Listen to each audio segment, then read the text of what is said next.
Nah, jadi di sini kita akan belajar pertemuan 5 tentang cash dan receivable. Nah, sini fokusnya kalau cash kan ya paling sedikit gitu ya, dan beberapa udah kita pelajarin di pengakun. Misalnya ada petty cash gitu kan. Kemudian ada rekonsiliasi bank. Harapannya masih inget nih. Nanti kalau misalkan agak lupa karena memang materinya lumayan banyak, nanti tak bikin video terpisah aja khusus bahas cash gitu.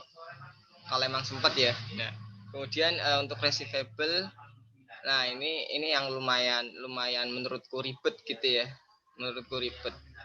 Karena banyak juga mahasiswa yang bahkan angkatanku dulu gitu ya. Itu bingung nih di sini nih. Receivable di sini tuh ada, kalau kita buka ya, kalau kita bedah secara garis besar itu ada dua. Ada yang kita sering temui loh ya, ada akun receivable, ada not receivable. Walaupun memang ada receivable yang lain, contohnya kayak interest receivable, dividend receivable gitu ya. Termasuk juga ada apa nanti receivable yang lain gitu ya. Tapi yang sering, yang pokok bahasanya paling ribet gitu ya, itu antara AR dan not receivable ini. AR kenapa ribet? Ribetnya biasanya di sini, di penyisihan piutang. Kemudian not receivable ribetnya di mana? Ribetnya mungkin untuk not receivable yang jangka panjang. Karena melibatkan yang namanya time value of money. Jadi mirip-mirip kayak bonds payable gitulah. Mirip-mirip kayak bonds, ada time value of money. Nanti ada rumus apa itu? Single sum, annuity gitu ya. Nanti melibatkan ini. Itu yang menurutku bikin ribet gitu ya untuk not receivable ini. Kemudian keduanya juga bisa kita jual gitu ya. Bisa kita jual. Nah, ini lumayan ruwet juga gitu. Oke. Oke, gitu ya. Sampai sini ada yang tanyakan? Gak ada ya? Baru judul masa tanya. Oke, next.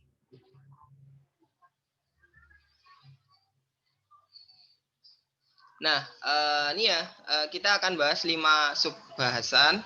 Yang pertama kita, ya karena ini judulnya cash and receivable ya, kita bakal nyinggung sedikit tentang cash lah ya, sedikit aja gitu. Kemudian untuk receivable-nya ya kita singgung receivable secara umum. Nah, gambaran umumnya gimana? Kemudian kita bicara tentang penilaian.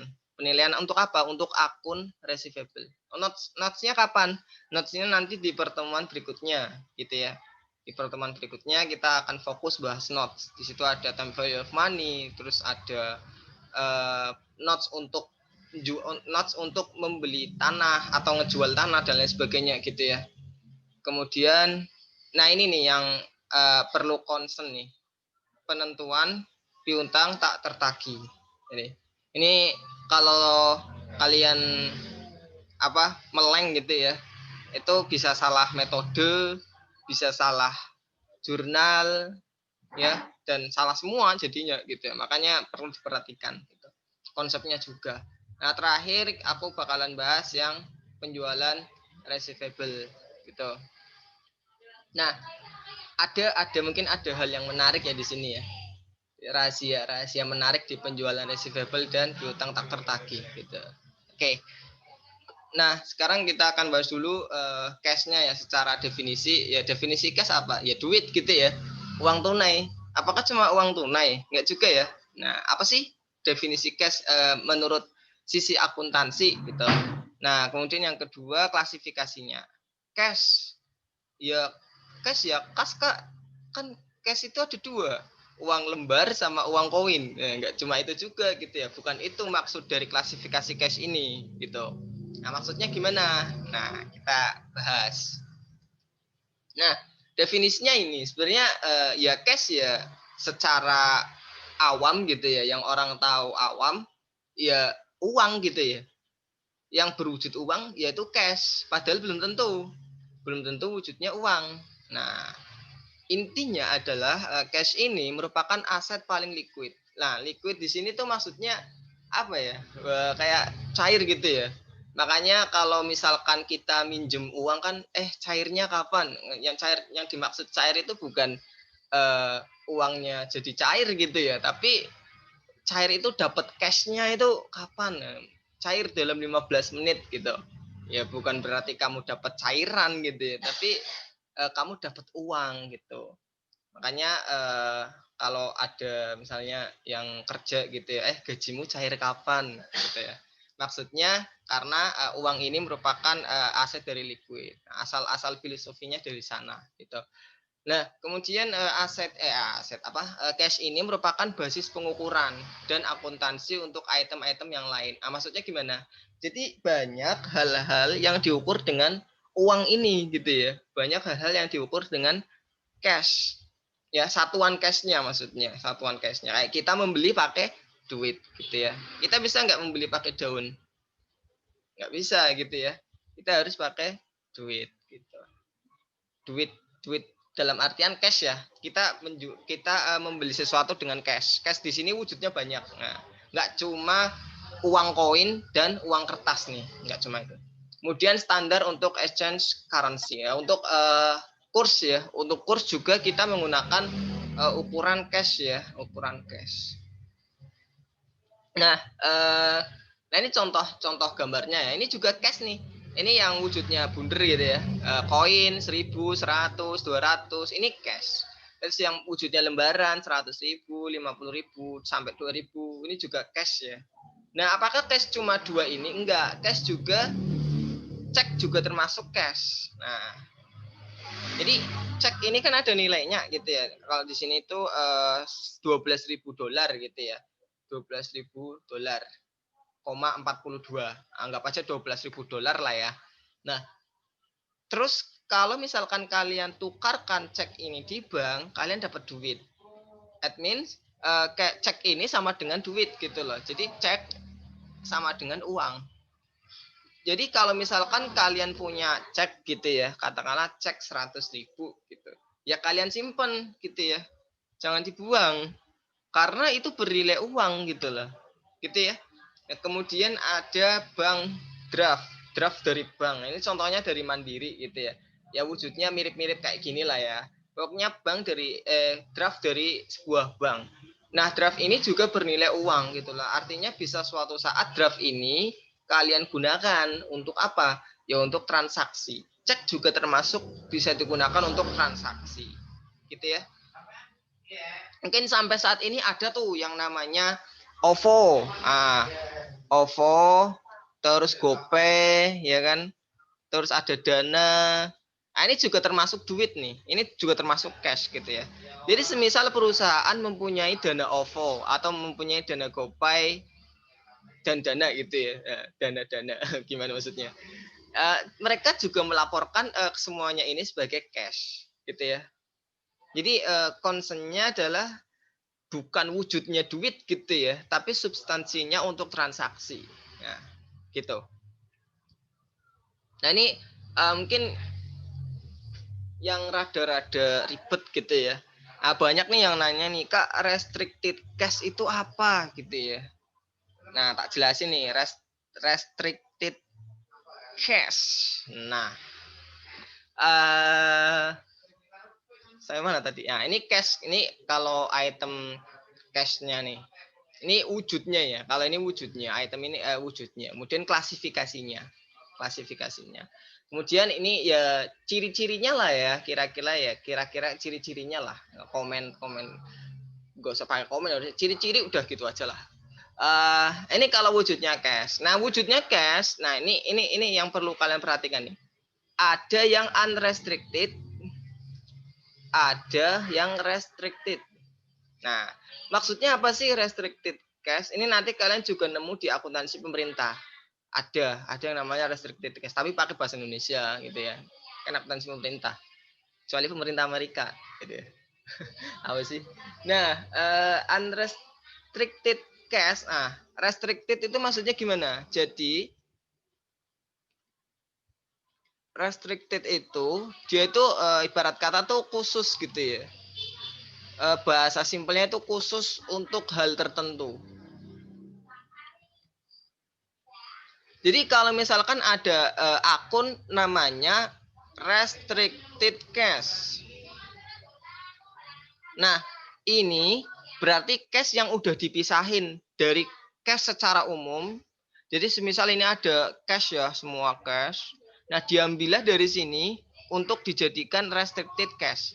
Restricted cache ini hanya untuk transaksi tertentu.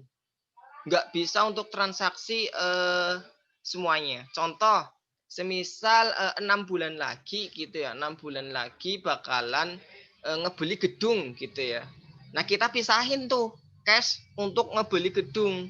Kita pisahin, jadilah yang namanya restricted cash. Jadi cash itu hanya bisa digunakan untuk membeli gedung. Buat bayar inventory boleh nggak? Nggak boleh.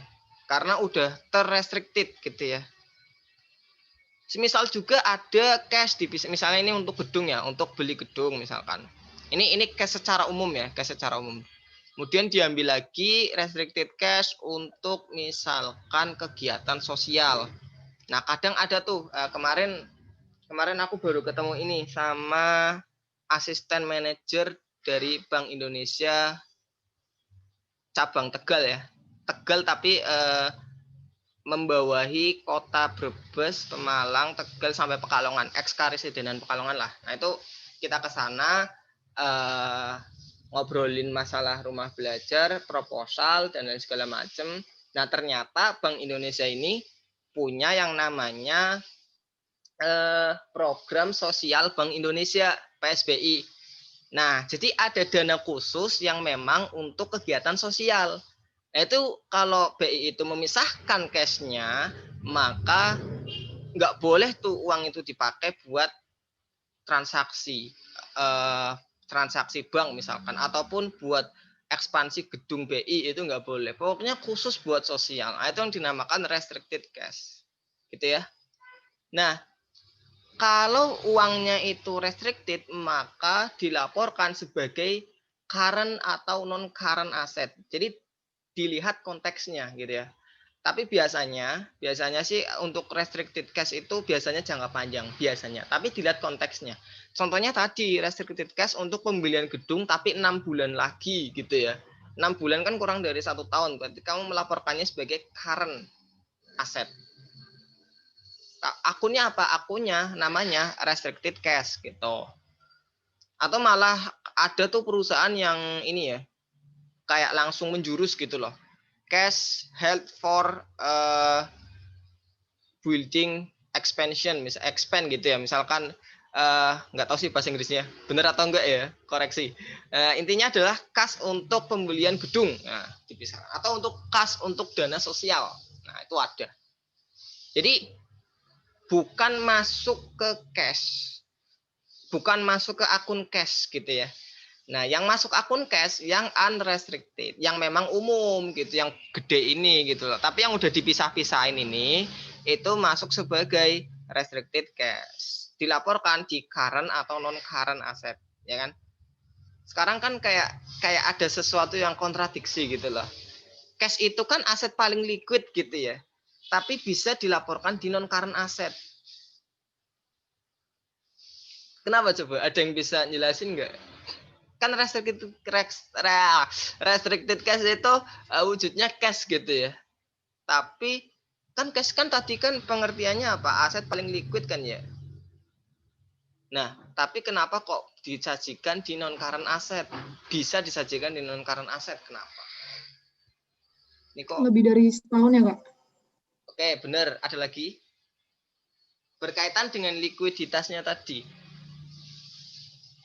Ayo, ini kok nge-lag sih? Ayo sambil nunggu nge-lagnya selesai.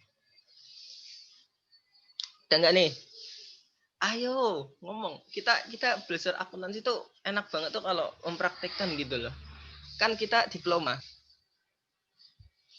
Mas, menurutku karena kalau mau dipakai buat transaksi itu susah, nggak langsung bisa dipakai. Oke, ya mirip-mirip kayak gitu lah ya. Bentar. Oh, hang laptopku. Gara-gara tukang nasi goreng ini yang nyamar jadi Intel. Salah. Tukang nasi goreng nyamar jadi Intel gimana ceritanya, cuy? Intel nyamar jadi tukang nasi goreng. Bentar ya. Padahal tadi biasa ini laptop kepake dari pagi soalnya. Ya kan, lab.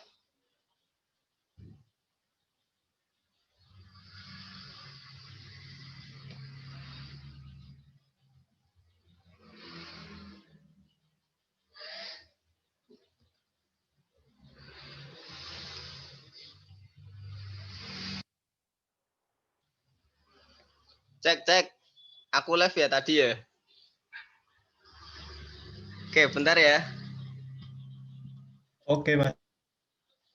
Oke, bentar. Ada kendala. Ya. Astagfirullah.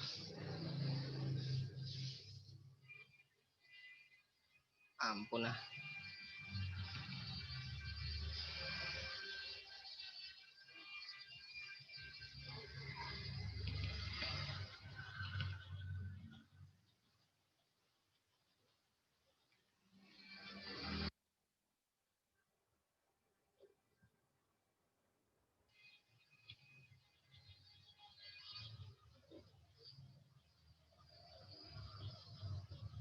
Oke, jadi tadi ya, kenapa kok bisa disajikan di ini non current asset?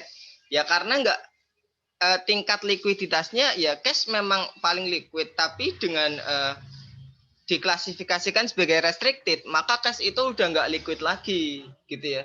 Artinya kita nggak bisa gunain cash, bener ya tadi ya. Kita nggak sembarangan ngegunain itu. Ibarat kata kalau misalkan ada orang, cuy, cairin cash dana sosial dong. Buat apa? Buat bangun gedung? Ya nggak bisa gitu ya, nggak bisa. Cuy itu udah dibikin khusus buat dana sosial gitu ya. Nah artinya nggak ada yang kontradiktif sebenarnya, saling mendukung gitu ya. Oke, ntar aku share screen ulang.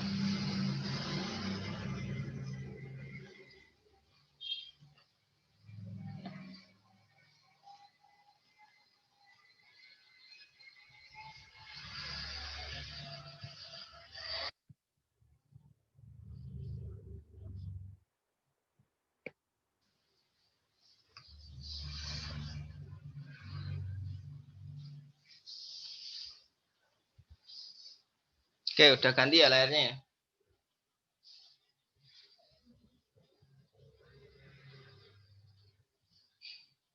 Masih loading. Belum, Mas. Yuk nanti ditunggu.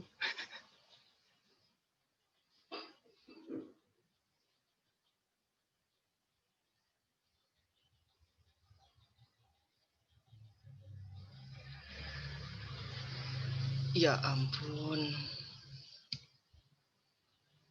Kendala laptop atau jaringan sih menurut kalian sih? Dua-duanya jangan-jangan. Laptopku nyala dari pagi buat kuliah. Cuma sambat bentar ya. Kalian kalau mau sambat juga nggak apa-apa gitu loh. Dari pagi kuliah gitu. Dipakai apa ini? Dipakai buat kuliah sampai jam 1 baru dimatiin, nyala lagi jam 2. Ibarat kata otak kita gitu ya. Wong laptop aja bisa ngehang gitu. Nah, oke, udah kan? Udah ada belum? Udah kok. Oke. Sudah. Nah, udah kan? Udah kelihatan. Udah kok. Oke.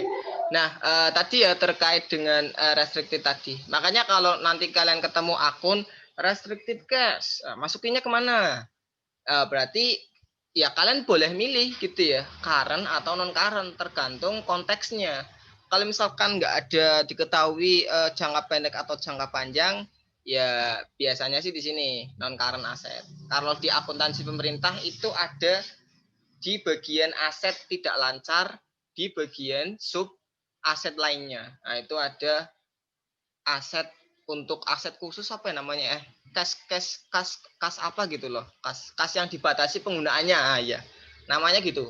Nama akun akuntansi pemerintah tuh aneh, panjang-panjang, kas yang dibatasi penggunanya. Nah kemudian petty cash. Nah petty cash ini dilaporkan sebagai cash gitu ya.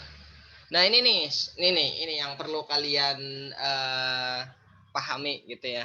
Ada short term paper di sini bukan maksud kertas ya, maksudnya ini lebih ke surat berharga gitu ya. Bentar. Nah, ini ya, short term paper. Maksudnya ada surat berharga ya, katakanlah bisa SPN gitu ya, surat SPN itu apa ya? Atau SBN gitulah. Surat berharga negara atau SUN. Surat utang negara atau apalah obligasi negara gitu ya. Banyak kok kalau misalkan kalian browsing. Bentar. Nah, jadi tadi ya, kalau misalkan ada surat berharga tapi jatuh temponya kurang dari 3 bulan. Nah, ini. Less than 3 months. Jadi investasi sebenarnya. Ini tuh investasi ya, mungkin bisa beli saham gitu ya. Bisa beli, tapi biasanya sih lebih ke ini sih, lebih ke surat berharga gitu ya. Nah, itu dialokasikan kemana? Dialokasikan ke cash equivalent. Oke, benar. Sampai sini ada yang tanyakan? Mantapku, baterainya habis. Ganti baterai dulu. Oke, dah. Nah, ini ya. Tanya Mas. Iya, tanya apa? Berarti itu apa tadi restricted cash itu ngurangin cash apa gimana nanti? Oh, restricted cash. Enggak. Jadi Sebagai gini. pengurang apa di Enggak. Penyajian, berarti gini. Cash yang kita ini cash sekian gitu ya. Ini tuh udah bersih dari restricted cash sebenarnya. Jadi kalau ada cash, kecuali soalnya berkata lain gitu ya. Tapi defaultnya adalah cash yang kita sajikan di trial balance itu sudah bersih dari segala cash yang restricted ini. Jadi nanti cash ini terus ada misalkan petty cash gitu ya. Dan seterusnya nanti ada restricted cash. Pada akhirnya bukan menambah cash loh ya. Perkataanmu keliru, bukan menambah cash tapi menambah aset. Karena mereka ini kelompok yang berbeda gitu loh. Restricted ini current atau non current aset. Tapi kalau cash yo cash. Kalau cash pasti non current. Gitu ya. Oke, paham Mas, makasih. Oke, paham ya. Yang tanya di chat siapa?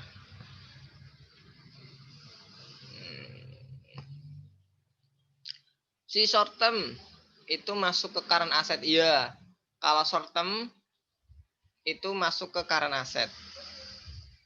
Kalau bisa ini ya, tanyanya itu ngomong ya. Soalnya kalau ngechat itu aku buka fitur-fitur lain itu jadi ngehang. Ya kan ngehang. Oke. Jadi cash equivalent adalah apa? Investment yang jatuh temponya kurang dari 3 bulan. Ya katakanlah kalian punya deposito gitu ya. Kalian nabung di bank, depositonya itu apa namanya? Bakalan diambil kurang dari 3 bulan. Ya berarti dia masuk ke cash equivalent. Ditulisnya sebagai akun cash equivalent, bukan investment. Tapi kalau investasinya itu 3 sampai 12 bulan, nah baru dinamakan sebagai short term investment. Nah, ini jadi dua hal yang, maksudnya satu hal yang sama, nah, tapi perlakuannya berbeda tergantung jatuh temponya. Itu. Kalau jatuh temponya kurang dari 3 bulan diakui cash equivalent. Kalau 3 sampai 12 diakui short term investment. Kalau lebih dari 12 bulan berarti long term, gitu ya. Nah, ini ada cek, ini cek post date. Nah, post date maksudnya apa? Setelah tanggal gitu ya, atau gimana? Ya intinya adalah dia dikategorikan sebagai receivable. Nah, kadang ada tuh cek yang apa? Ada tanggalnya gitu mungkin ya maksudnya. Cek yang ada tanggalnya.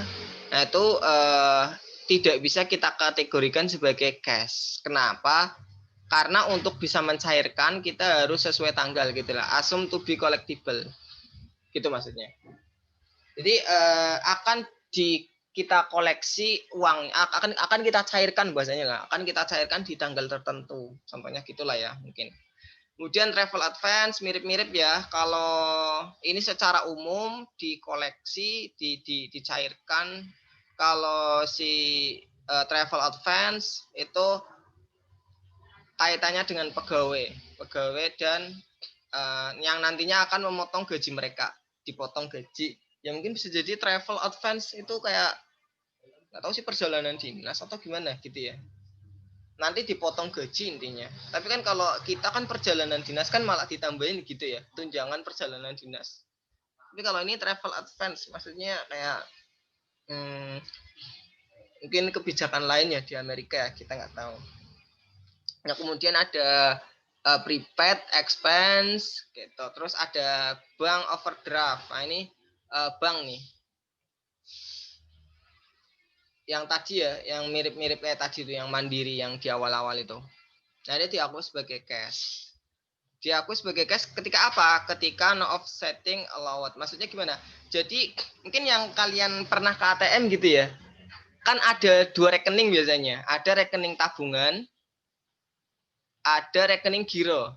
Nah, kalau kalian ke ATM, misalnya mau ngambil dari mana? Dari rekening tabungan atau rekening giro. Nah, ini kan ada pemisahan gini ya. Kalau misalkan kamu punya di keduanya gitu, kamu punya di tabungan, kamu punya di giro juga. Nah, kan yang di tabungan ini berarti kan deposito kan. Berarti dia masuk ke bisa ke cash dalam artian wujud cashnya gitu ya. Wujud cashnya kamu taruh di rekening bank.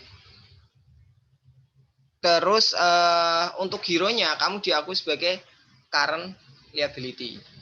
Gitu. Ini apa? Kompensasi, saldo kompensasi cash yang diklasifikasikan terpisah sebagai deposito. Ya mirip-mirip lah ya, mirip-mirip kayak restricted gitu ya, mirip-mirip tapi untuk ini itu enggak disajikan apa nih? Diklasifikasikan di current atau non current statement. Nah, jadi mirip-mirip lah kayak restricted gitu ya. Oke, sampai sini ada yang tanyakan? Kak, kalau yang travel advance itu disajikan di mana, Kak? Receivable. Ini diklasifikasikan di receivable. Ini kan ada klasifikasinya cash, berarti akunnya itu cash nanti. Ini cash. Jadi misalnya nih kalau misalkan kita menyajikan ya. Sebentar. Tadi kok malah ngurang gaji gimana, Mas? Bentar. Tak ini dulu. Bentar ya. Nge-lag. Di aku muter-muter. Saya.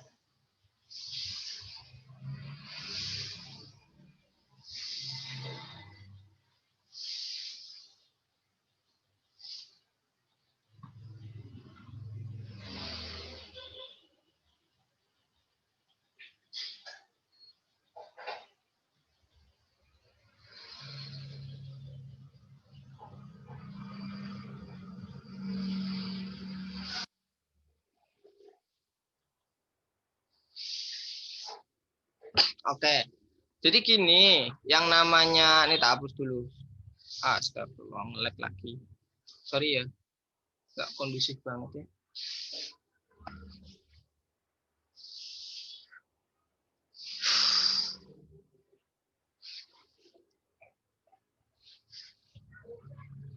Nah, jadi untuk travel advance udah kan ya?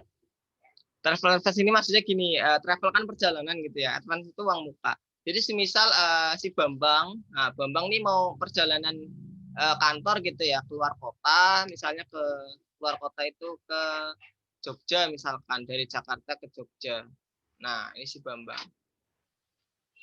Nah, kan otomatis biasanya ada yang gini.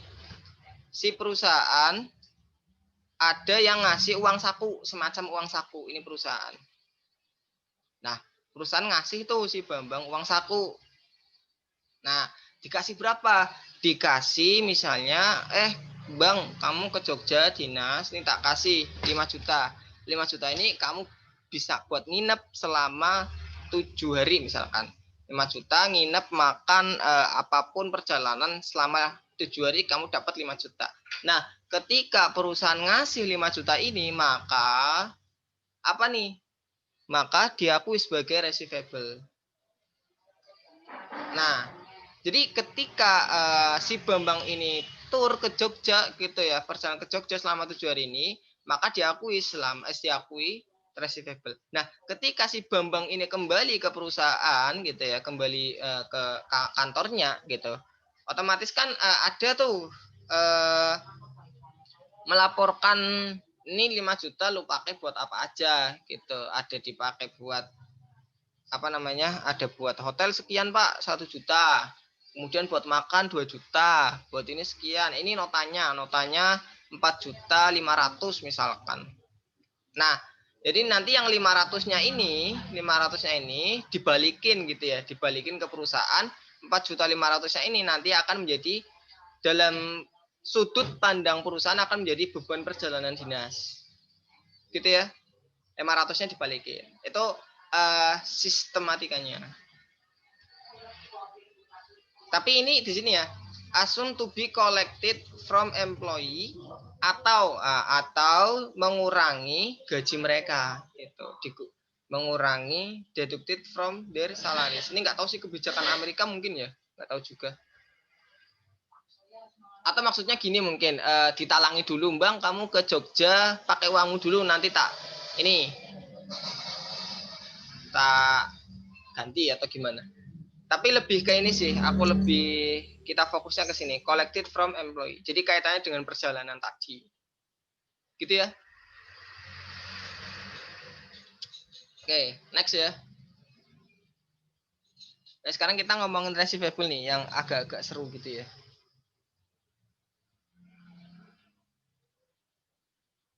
Nah,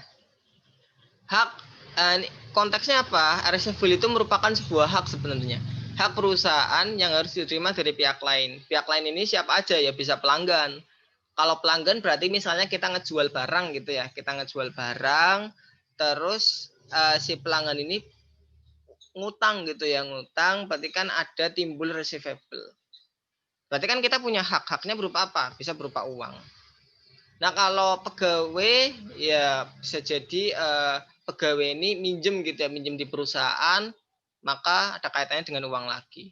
Supplier misalkan ini apa namanya, udah pesen tapi belum diantar tuh barangnya. Berarti haknya adalah berupa barang. Nah, ini timbul juga receivable gitu ya. Dan lain-lain. Intinya adalah hak perusahaan yang harus diterima dari pihak lain. Ini nggak ditanya kayak gini sih kalau AKM gitu ya. Paling ditanya soal hitungan. Nah, ini pembagiannya gitu ya. Receivable ini ada 2. Untuk yang ini ya, untuk yang receivable besarnya gitu, yang kayak tadi aku bilang di awal tuh kompleks untuk penjelasannya, yaitu untuk akun receivable dan ada not receivable. Nah, not receivable ini akan kita pelajari di minggu depan. Karena emang sengaja aku khususkan, soalnya ribet, ada time value of money juga gitu ya. Rumus-rumus apa itu yang single sum, annuity, itu kan ribet juga. Nah, untuk sekarang kita bahas akun receivable. Ini ya. Bedanya apa sih antara akun sama not? Bedanya cuma ini sebenarnya. Ada perjanjian atau enggak. Kalau akun receivable itu enggak ada perjanjian, ya udah ngutang ya tinggal ngutang. Biasanya pakai lisan juga enggak apa-apa gitu. Gue ngutang dong, ya udah ini itu berarti namanya akun receivable. Tapi kalau ada perjanjian, perjanjian itu tertulis gitu. Di perjanjian ini ada apa aja? Ada jatuh tempo gitu ya. Termasuk juga mungkin ada bunganya berapa persen gitu ya. Itu yang namanya notes receivable. Walaupun memang ada notes receivable yang tanpa bunga. Itu namanya zero interest bearing notes. Nah, nanti minggu depan aja tak jelasin. Tanpa bunga maksudnya nggak dikasih bunga gitu. Ya sebenarnya dipotong juga sih. Sebenarnya ada biayanya juga, bukan berarti tanpa bunga tuh kamu gratis minjem gitu. Kan sebenarnya kan interest itu kan biaya minjem kan ya. Kita minjem uang, biayanya sekian. Itu namanya interest. Bedanya cuma itu. Akun receivable ada perjanjian, notes enggak. Kebalik. Akun receivable enggak ada perjanjian, notes itu ada perjanjian. Udah gitu toh. Nah, mungkin ada receivable yang enggak berkaitan dengan jual beli. Yang tadi kan akun receivable sama notes itu biasanya kaitannya sama jual beli gitu ya. Kita ngejual barang nanti dapat AR, bukannya dapat cash malah dapat AR. Harapannya kan perusahaan nyari duit kan ya, tapi malah dapat AR. Ya udahlah nggak apa-apa gitu ya. Nah, tapi ada receivable juga yang nggak ada kaitannya tuh sama jual beli sebenarnya. Nah, ada apa aja sih? Pertama ada advance to office and employees. Nah, cara uang muka lah ya. Kita ngasih uang muka, berarti kan kita kayak ngeluarin duit kan ya. Nah, uang muka untuk pegawai dan mungkin orang-orang kantoran gitu ya. Untuk pegawainya sendiri konteksnya sebenarnya. Advance ini uang muka. Ya, kayak tadi contohnya yang perjalanan dinas tadi ya, itu kan kayak kita ngasih uang muka ke Bambang gitu ya. Kasih rupiah. Nah, itu kan kayak konteksnya adalah non trade gitu. Tidak ada kaitannya dengan trade penjualan. Kemudian advance to subsidiaries. Nah, ini maksudnya ke anak perusahaan. Konteksnya ke anak perusahaan. Ini kalian pelajari di tingkat 3 sebenarnya. Tapi cukup tahu aja lah. Berarti intinya perusahaan ini punya anak gitu ya. Nah, bukan berarti perusahaan itu menikah ya, enggak ya. Intinya perusahaan punya anak. Nah, anaknya ini dipinjemi dikasih uang muka untuk apalah ya, bisa jadi untuk operasi ataupun untuk operasional maksudnya, untuk operasional ataupun untuk hal-hal lain. Nah, itu nanti diaku sebagai advance. Receivable maksudnya. Nah, diaku sebagai receivable.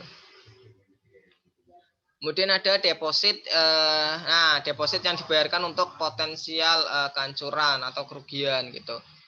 Ya, kayak misalkan kita ke pihak ketiga, ini mirip-mirip asuransi sih kayaknya sih ya. Tapi belum tentu juga sih, ya kan? Tapi bisa jadi juga. Intinya kita ngasih uang ke pihak ketiga gitu ya.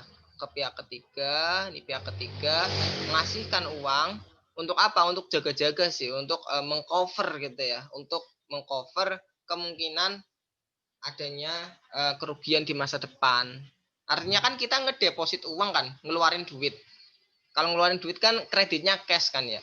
Nah, debitnya apa? Ya, receivable gitu. Nah, ini guaranti for performance and payment. Nah, ini guaranti nanti kalian pelajari di AKM 2 juga ada guaranti. Nah, itu di leasing receivable itu ada guaranti juga. Nah, intinya sama, konteksnya adalah deposit. Kemudian dividen ini yang sering kita temui nih. Nah, ada dividen receivable, ada interest receivable. Ini kan gampang banget gitu ya. Nah, sampai sini dulu ada yang tanyakan nggak? Kak, aku mau nanya Kak, yang trade sama non trade receivable ini sama-sama masuk di current asset ya Kak? Iya, sama-sama masuk di current asset. Gitu ya. Oke Kak.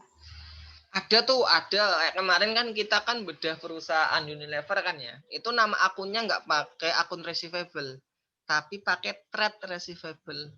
Itu nggak apa-apa, sama sebenarnya konteksnya. Konteksnya akun receivable dan notes receivable itu biasanya adalah, kalau notes kan bisa jadi hal-hal lain ya.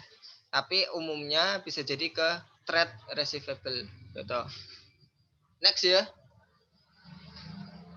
Nah, sekarang ini yang rada-rada ribet nih ya. Pengukuran akun receivable. Kaitannya yang aku fokuskan itu ke diskonnya. Jadi ada yang namanya trade diskon, ada yang namanya cash diskon. Bedanya apa sih antara dua ini? Beda itu. Ya jelas beda. Nah, untuk trade diskon itu konteksnya gini. Kalau bahasa sederhananya itu courting. Nah, Kalau courting kan enggak di bentar.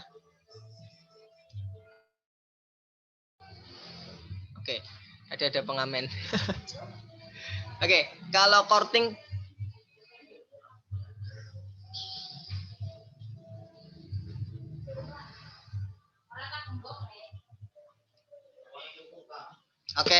kalau courting kan kaitannya dengan yang tidak kita rencanakan biasanya. Tidak kita rencanakan di awal transaksi. Contohnya ya, kamu misalkan beli di temennya gitu ya. Ini perlu kita ralat nih, harusnya harga teman itu lebih mahal ya. Semisal teman kamu itu jualan danus misalkan ya, 2.000 misalkan per gorengan misalkan. Per gorengannya itu 2.000. Nah, kalau harga teman, kamu jangan kasih 2.000, tapi kamu kasih 3.000. Loh, misalkan temennya, loh ini kebanyakan nggak apa-apa, kamu kan lagi berbisnis, kita bantu. Harusnya tuh gitu yang namanya harga teman gitu kan. Cuma kan yang namanya teman tuh biasanya kurang ajar gitu lah. Biasanya kurang ajar, diskon dong, courting dong. Nah, itu yang dimaksud dengan trade diskon gitu. Artinya ya tadinya 2.000, courting dong. Masa 2.000 satu doang, 1.000 lah gitu. Itu teman yang kurang ajar sebenarnya. Artinya ya kalau ada teman kayak gitu ya ditendang aja ya. Aku lagi bisnis loh, aku lagi bisnis. Kamu malah membangkrutkan aku dengan adanya diskon seperti itu. Itu perlu kita ralat sih harga temen gitu ya. Jadi kalau ada teman kalian yang bisnis gitu ya, usahakan jangan nawar gitu ya. Karena aku juga bisnis juga gitu. Dan kalau ada temen gitu ya, nawar tuh rasanya tuh pengen ngelempar sesuatu gitu. Ada sendal tak lempar gitu. Usahakan ya jangan menawar. Oke lah, tak beli. Usahakan minimal jangan menawar lah gitu. Ya menawar oke lah, mungkin transaksi jual beli, tapi ya yang wajar juga gitu. Biasanya mentang-mentang temen gitu ya, nawarnya sampai 50% gitu. Dari 2.000 jadi 1.000. Itu salah. Itu courting lah ya. Kayak misalkan contohnya aku nih orang Tegal gitu ya, orang Tegal makan di warteg. Makan di warteg.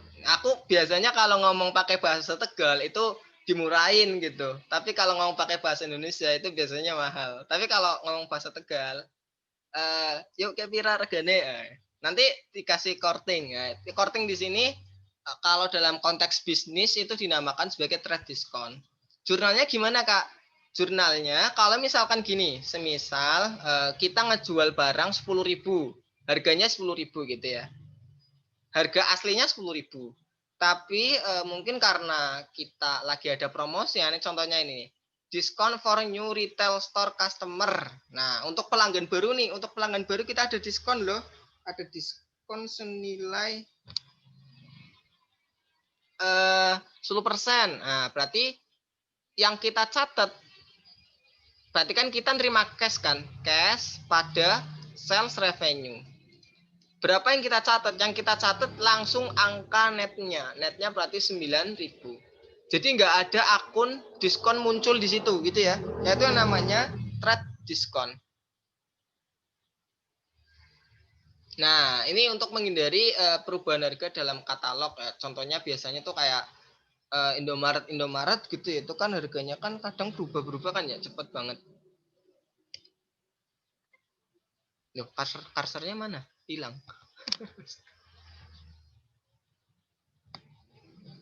Oh ini. Nah itu ya. Kemudian misalnya diskonnya juga berupa ini. Kalau belinya banyak, nah nanti dapat diskon tuh.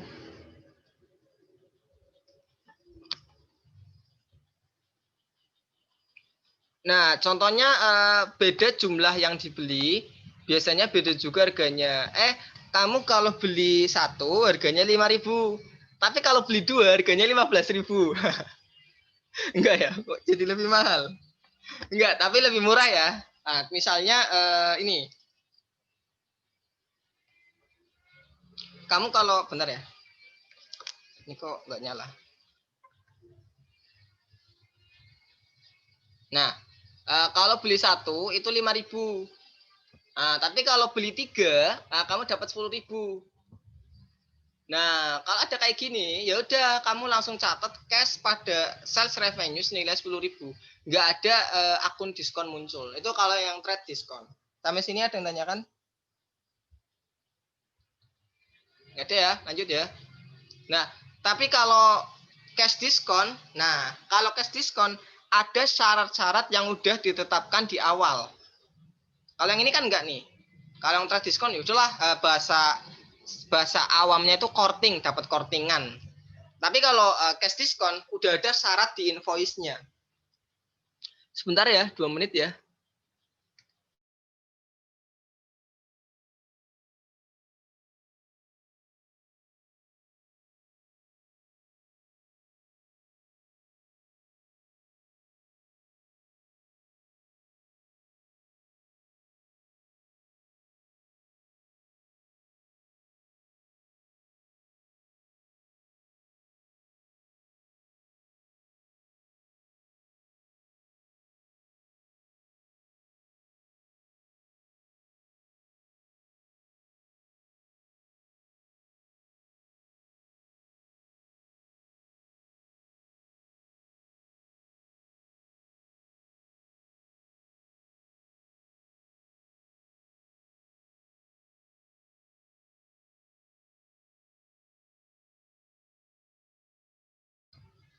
Oke, lanjut ya.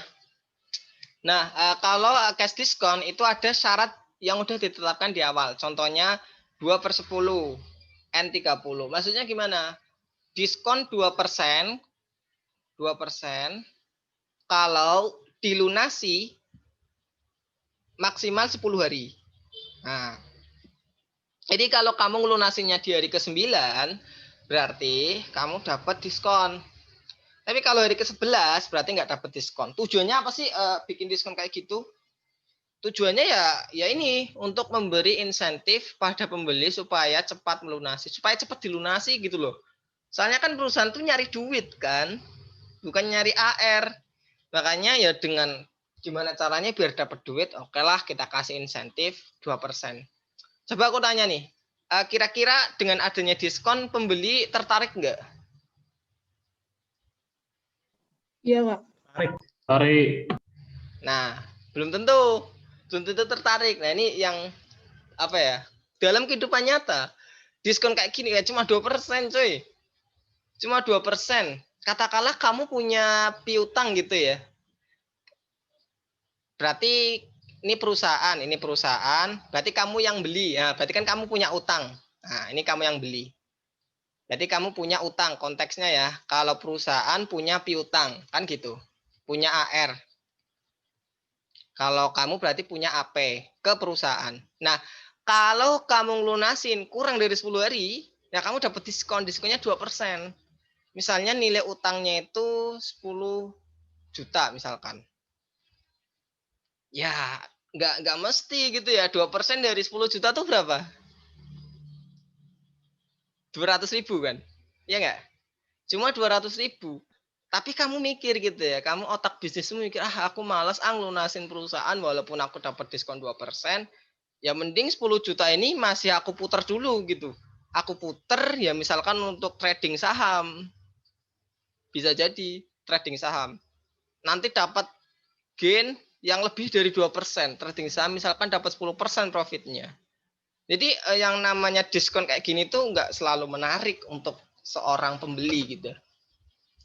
Nah, tapi ya tetap ada dalam dunia bisnis karena ada yang memang pembeli tertarik gitu. 2/10 berarti 2% 10 hari. Kalau bayarnya 10 hari maksimal. N/30 berarti dibayar selama 30 hari semenjak transaksi. Kalau yang ini 2/10 NOM. Berarti end of the month gitu ya. Berarti dibayar akhir bulan maksimal gitu. Kadang kan gini nih, ada maksimal dibayar 30 hari. Kalau misalkan udah 2 bulan nggak dibayar-bayar gimana, Kak? Nah, ada kesepakatan. AR ini bisa berubah menjadi not receivable. cuy, lu nggak bayar-bayar sih, udah lewat 1 tempo nih, udah lewat 1 bulan gitu ya. Besok deh, besok gue nggak percaya. Oke deh, biar lu percaya, gue bikin perjanjian. Nah, timbul yang namanya notes. Notes ini nanti ada bunganya. Kalau AR kan walaupun ada jatuh tempo tapi nggak ada bunganya dia. Gitu. Termasuk juga nanti ini kok 2 bulan nggak bayar, kemana orangnya gitu ya. Ini mau aku ikhlasin aja atau gimana? Nah, itu ada berarti kaitannya dengan materi penyisian piutang. Itu ya. Nah, terkait dengan cash diskon ini, pencatatannya itu ada 2 metode. Ada gross method, ada net method.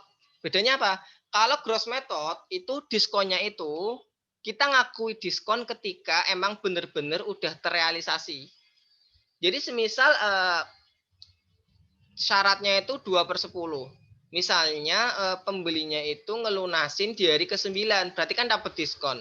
Nah, barulah kita akui diskon di sini. Itu ketika dilunasi. Tapi kalau net method kita akui di awal.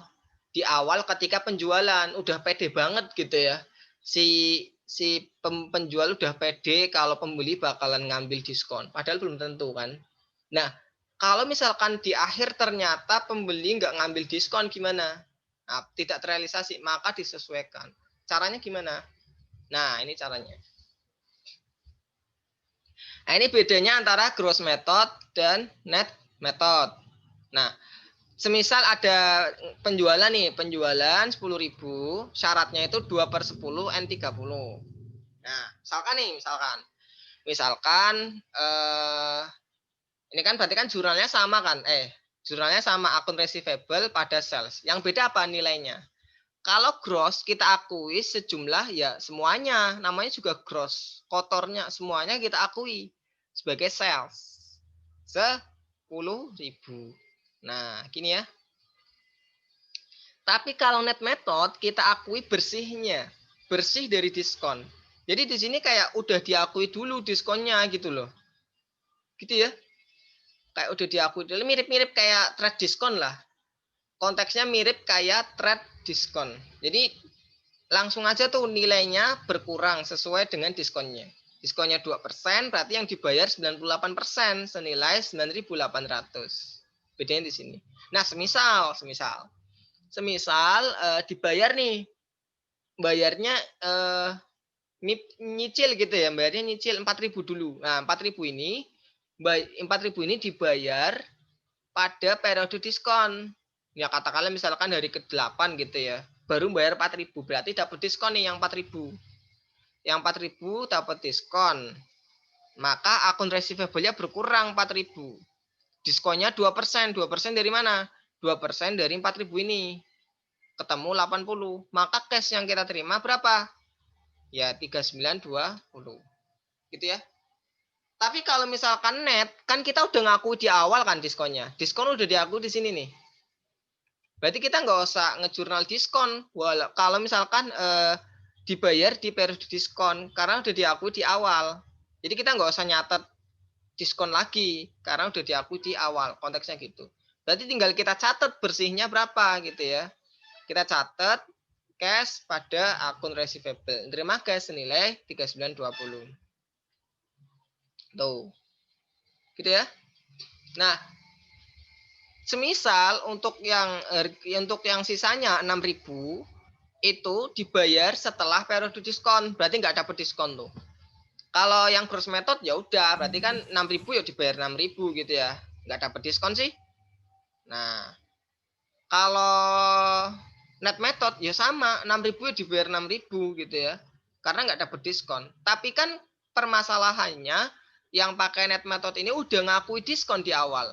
Udah pede banget nih, udah pede gitu ya, pembelinya bakal ngelunasin tepat waktu sesuai diskon, ternyata lebih dari waktu diskon. Gimana nih? Ya maka kita sesuaikan, kita balikin diskonnya. Nah, kita balikin diskonnya berapa persen? 2%. Dengan nama akunnya sell discount forfeited gitu. Maka AR-nya adalah 5880. Tuh. Sales discount forfeited ini nanti disajiin di mana? Disajiin di other income and expense. Berarti konteksnya mirip kayak revenue. Berarti nanti akan menambah other income and expense. Satuannya plus. Oke, sampai sini ada yang tanyakan?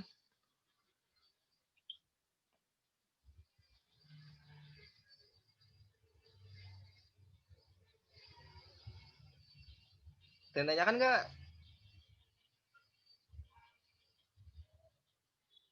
Nggak ada? Loh. Dengar kan ya? Lanjut ya. Lanjut. Oke, kayaknya udah paham nih. Paham ya? Ini soalnya sering ini nih, sering ketuker nih. Jadi sales discount forfeited ini disajiin di sini ya. Tapi kalau sales discount disajiin di sales revenue. Mengurangi sales revenue nanti. Tapi kalau sales discount forfeited nggak menambah sales revenue, tapi masuk ke other income and expense. Paham ya? Nah, biasanya Paham, Bang. ketuker di sini. Soalnya kayaknya kemarin aku jawabnya ini sales discount forfeited itu menambah sales revenue dan disalahin. Nah, lo kok aset? Bentar. Bentar ya, jangan-jangan filenya hilang. Kalau hilang gawat. Ini file yang lama.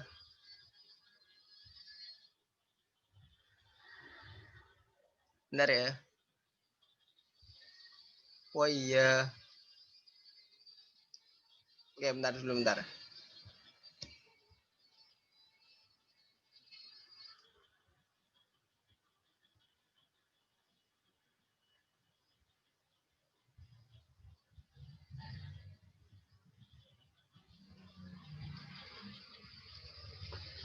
Oke. Sampai sini ada yang tanyakan?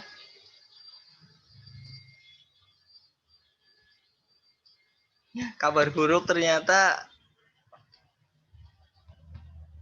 modul yang udah aku susun hilang, guys. Astagfirullah. Padahal udah susun capek-capek hilang. Oke, sampai sini ada yang tanyakan dulu nggak? Kok bisa hilang ya?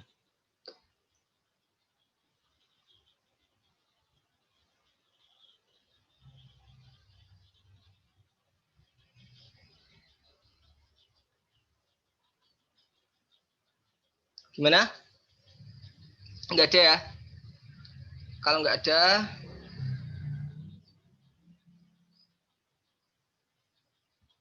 Kak, izin bertanya nggak? ya Yang sales forfeited itu nambah other income atau ngurangi?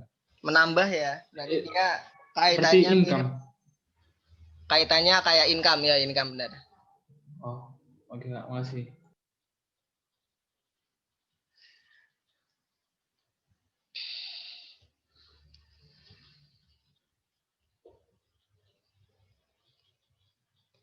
Oke.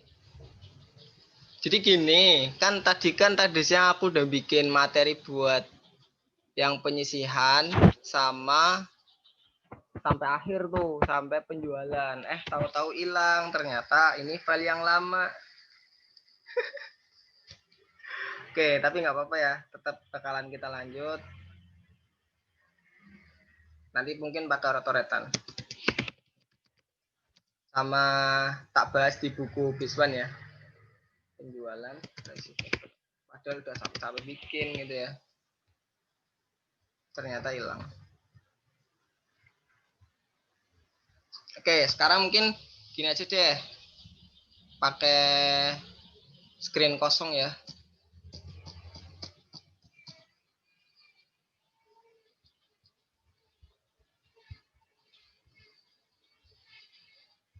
Nanti biar kalian baca di drive aja.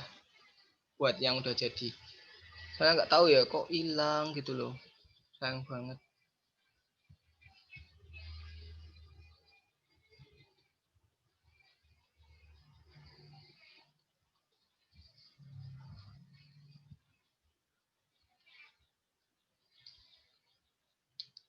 Oke.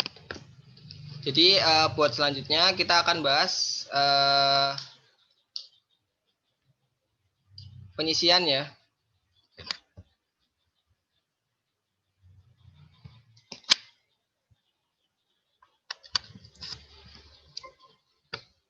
layarnya udah ganti belum? Udah, Pak. Oke ya. Oke. Sorry ya, fileku hilang. Serius. Kecelakaan. Jadi gini aja deh. Penyisihan. Jelas ya tulisannya ya? Jelas nggak? Pak. Oke. Jadi untuk penyisihan itu ada 2 metode. Penyisihan piutang yang tak tertagih nih. Penyisihan piutang tak tertagih. Jadi ada 2 metode. Jadi semisal gini, semisal kita perusahaan gitu ya, kita perusahaan punya piutang nih, piutang ke salah satu customernya, namanya si Bambang gitu ya. Nah, Bambang ini punya utang ke perusahaan itu senilai 100.000. Nah, Bambang ini bisa jadi lari-larian terus nih, ditagih, ngilang, kan kayak ada kemungkinan piutang tak tertagih gitu ya. Nah, terus gimana perusahaan mengantisipasi ini, memperlakukan ini gitu. Nah, ada 2 metode. Yang pertama, kita pakai metode write-off method. Kemudian yang kedua, kita pakai metode apa? Metode allowance. Nah, kalau write-off method, kita langsung apa? Kita langsung menghapuskan akun AR. AR langsung dihapus. Jadi semisal si Bambang ini nggak ditagih gitu ya, nggak tertagih. Si Bambang ini nggak tertagih nih 100.000, ya nanti akan menjurnal bad debt expense pada AR senilai 100.000. Gini ya, jelas ya. Nah, tapi kalau metode allowance ada akun yang namanya AFDA. AFDA ini apa? Allowance for doubtful account. Tak tulis di sini ya, allowance for doubtful account. Harusnya ada ininya nih, kok hilang ya, sayang banget. Kan jadi 2 kali kerja aku. Nggak apa-apa deh. Nah, ada allowance for doubtful account. Maka ketika menjurnal, kalau misalkan gini nih, si Bambang nggak tertagih. Nah, AFDA ini kaitannya dengan estimasi nanti. Estimasi. Jadi ada estimasi, katakanlah Bambang ini 100.000 nggak tertagih semua deh ya. Udah nih anaknya ngilang gitu ya. Berarti kita akui sebagai BDE pada apa? AFDA. 100.000.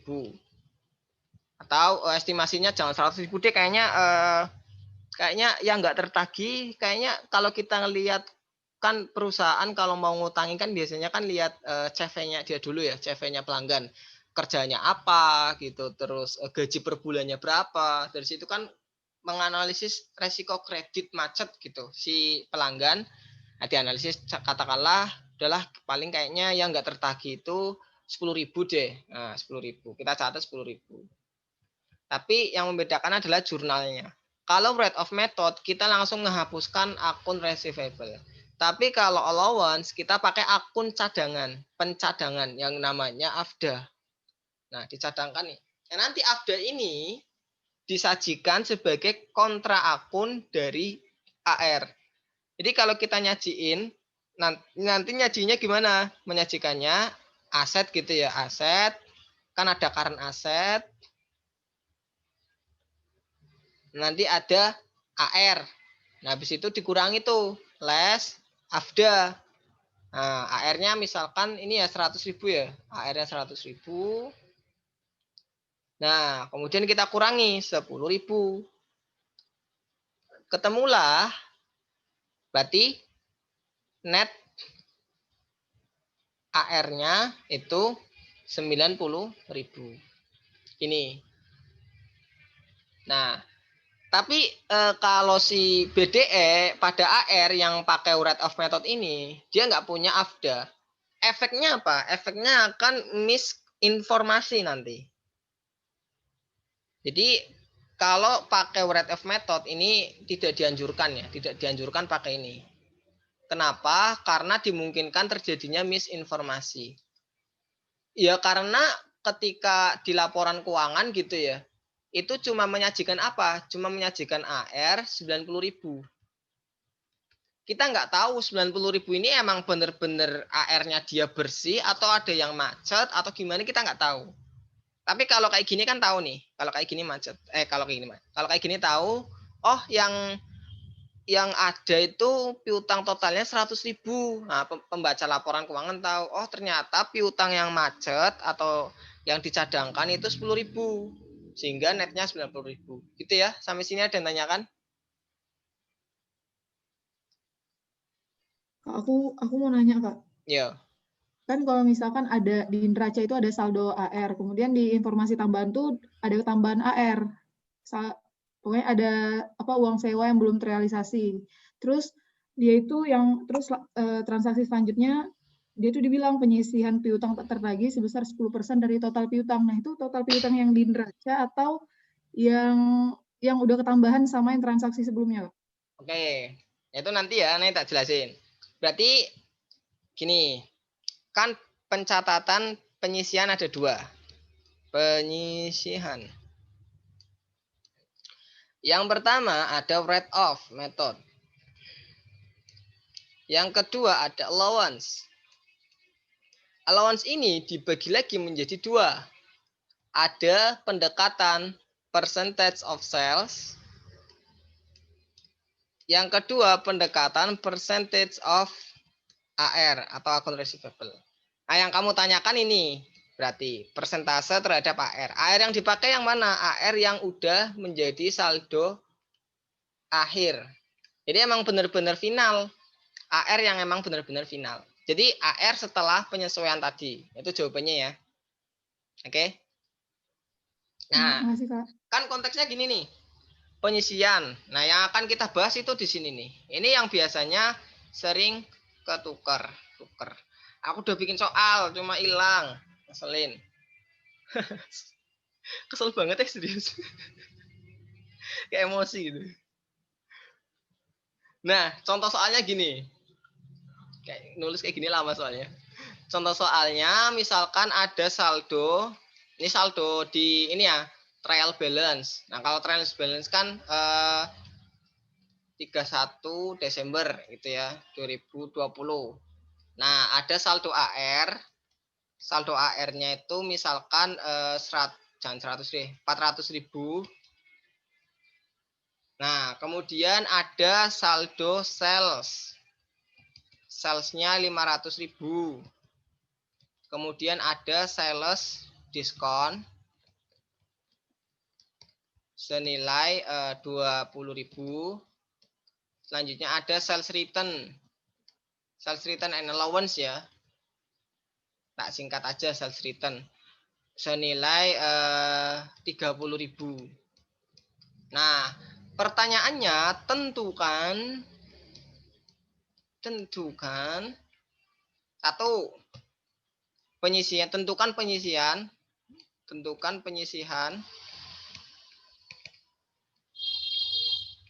dengan metode 1 percentage of sales, yaitu sejumlah 10%, dan yang kedua percentage of AR juga. Nah, senilai 10% juga. Nah, bedanya apa? Nah, ada yang bisa jawab nggak? Tulisannya jelaskan ya. Bisa dibaca nggak tulisannya? Bisa ya? Bisa. Aku khawatir dengan tulisanku yang jelek. Soalnya dulu aku calon dokter gitu loh, cuma gagal. Jadi kan aku kan latihan tulis jelek gitu ya waktu SBMPTN. Ternyata gagal. Udah dibagusin lagi nggak bisa. Susah. Oke, jurnalnya gimana nih kalau yang nomor 1? Dibaca nih percentage of sales. Nah, yang perlu kalian tekankan, sales di sini itu harus net.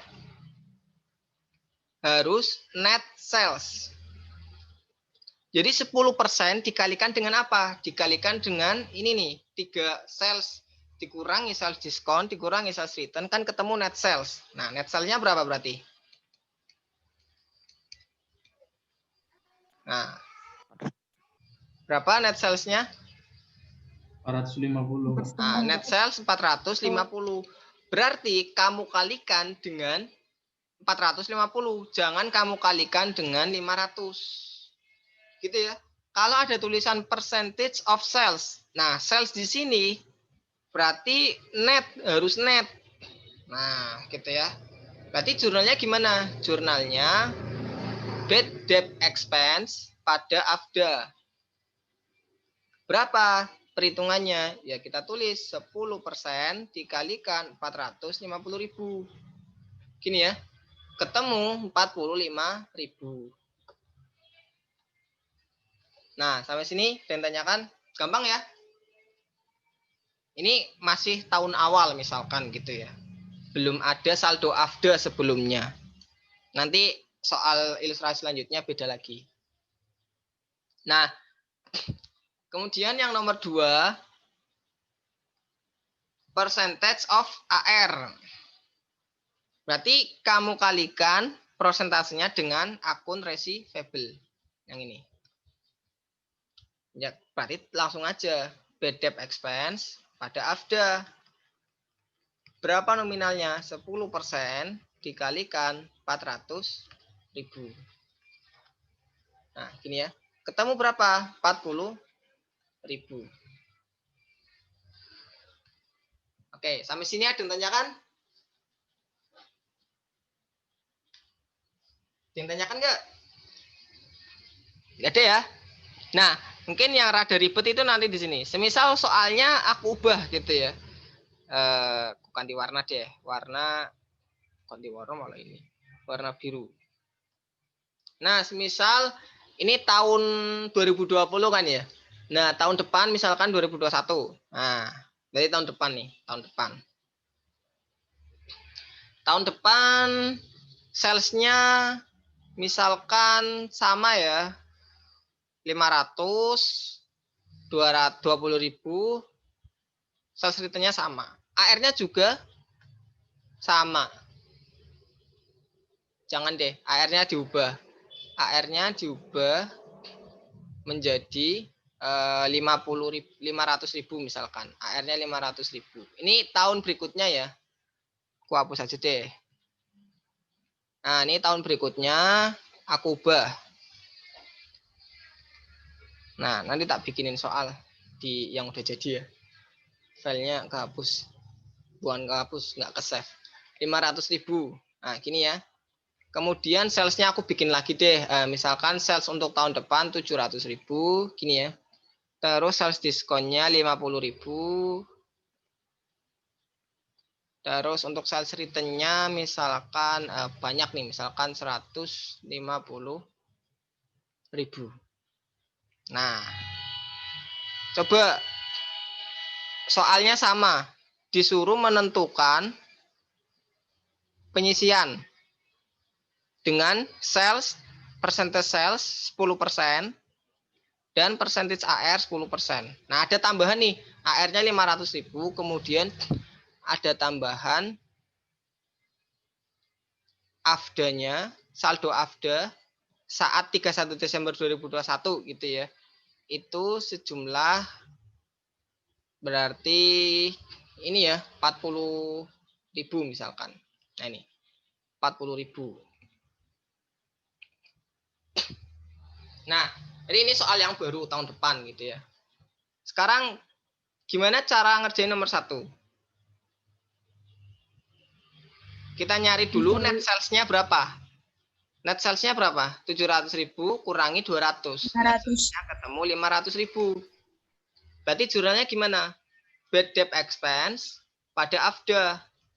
Senilai berapa? Senilai 10% dikalikan mana? Dikalikan 500.000. Sama dengan 50.000. Kita tulis aja gitu ya. Nah, yang membedakan itu nanti di sini nih, di nomor 2, di percentage of AR. Nah, berarti kan 10% dikalikan mana? Kalau AR, kalau yang ini ya, berarti kan perhitungannya 10% dikalikan 500.000. Yang ini ya. Ya enggak? Ketemu 50.000. Nah, yang perlu kita tekankan, 50.000 ini menjadi saldo akhirnya si AFDA. AFDA ingat ya, AFDA itu saldo normalnya di kredit. Nah, jadi konteksnya adalah perhitungan prosentase terhadap AR harus menjadi saldo akhir si AFDA. Jadi harus menjadi saldo akhirnya si AFDA. Nah, ini yang sering ketuker nih. Sering salah gitu ya. Jadi 50.000 ini adalah saldo akhir, bukan angka yang di jurnal.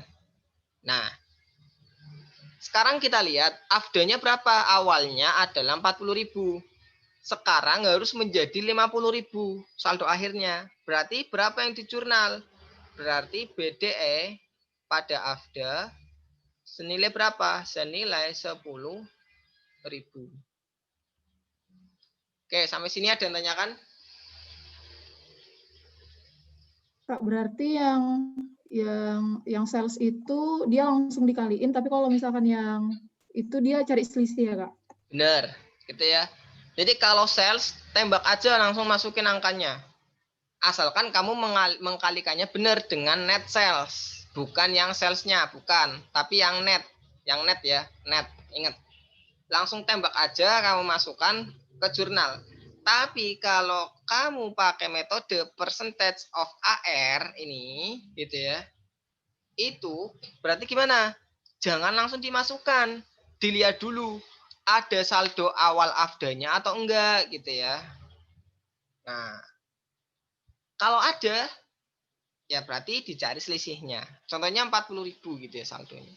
Oh, sekarang harus 50.000. Berarti gimana caranya? Oh, ditambah BDE pada AFDA.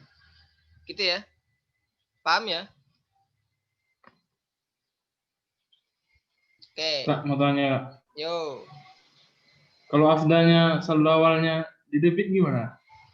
Nah, oke. Jadi normalnya AFDA itu di kredit, tapi ada suatu saat AFDA-nya di kredit. Atau bisa juga gini, expense itu kan debit gitu ya. Tapi ada suatu saat BDE ini di kredit. Nah ini contohnya nih. Kosong. Iyalah kosong, filenya hilang. Nggak bisa move on aku. Udah capek-capek bikin soalnya. Oke, jadi contohnya gini. Misalkan saldo AFDA, nah ini saldo awal AFDA ya, itu senilai 40.000. Nah ini kredit ya, tak tulisin kredit. Berarti kan normal ya, normal kan ya. Nah, ternyata saldo AR-nya itu, saldo akhir AR ya, itu 300.000. Nah, berarti gimana nih? Misalkan prosentase penyisihannya itu 10%. Nah, berarti berapa? Saldo akhir AFDA harus menjadi 10% dikalikan 300.000. Ketemu 30.000. Kalau kalian bingung, bikin T-account. Nah, gini ya. T-account-nya si AFDA. AFDA awalnya berapa? Awalnya 40.000 di kredit. Kemudian saldo akhir AFDA menjadi penyisihan piutangnya harus menjadi 30.000. Berarti di sini nih. Gini ya. Berarti diapain? Harus di debit AFDA-nya sejumlah 10.000. Maka jurnalnya AFDA di debit. Kreditnya apa? Bad debt expense. Gitu ya, senilai 10.000. Gitu ya. Jadi jangan heran kalau misalkan nanti loh kok expense di kredit. Ya nggak apa-apa gitu. Kalau untuk kasus AFDA itu nggak apa-apa. Gitu ya. Sampai sini ada yang tanyakan? Nah, ini kalau bad debt expense-nya ya nggak normal di kredit. Nah, semisal gini, AFDA memang normalnya di kredit, tapi ada kalanya AFDA bisa jadi di debit. Nah, ini contohnya nih, aku hapus ya. Jangan deh, bikin baru lagi aja deh, biar nggak bingung. Nah, jadi